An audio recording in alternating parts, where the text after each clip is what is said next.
Good morning. Thank you for joining me. Today, we're going to think about how little things matter. Perhaps we have a tendency to go in for the large and the extravagant and the sensational, and yet most of life, is made up of the small and the wondrous, the little and the significant. Today, I'd like to offer a number of references and some quotes all about how little things matter. I'll be referencing baseball, my friend Pastor Booth, an exhortation about making your bed, C.S. Lewis, and then finally our Lord's ways. I'll start with baseball. It is, after all, baseball season. George Will's book, Men at Work, references baseball in this way. Baseball is an exacting profession with a technical vocabulary and a distinctive mode of reasoning. It involves a constant attention to the law of cumulation, which is a lot of little things add up. Through 162 games, 1,458 innings, to big differences. A 162 game season is, like life, an exercise in cumulation.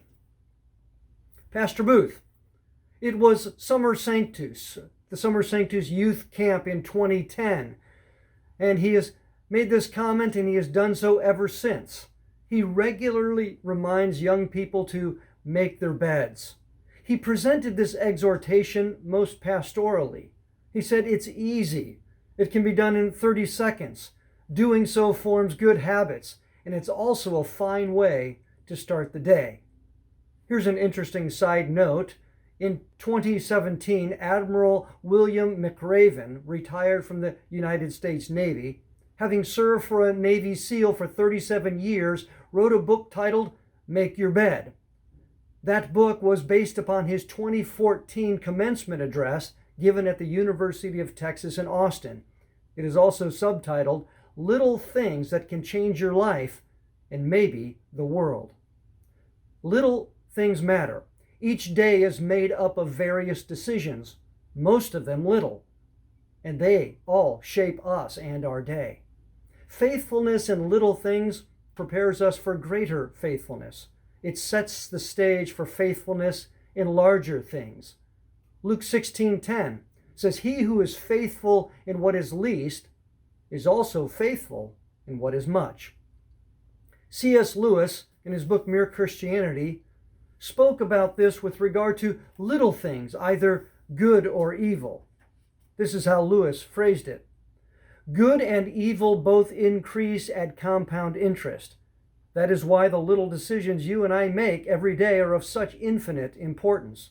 The smallest good act today is the capture of a strategic point from which a few months later you may be able to go on to victories you never dreamed of.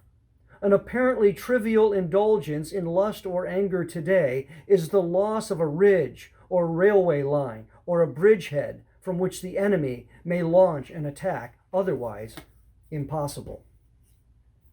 Our Lord himself displays his faithfulness to us through a myriad of small matters, our daily bread and our daily forgiveness, the receiving and the answering of our little prayers.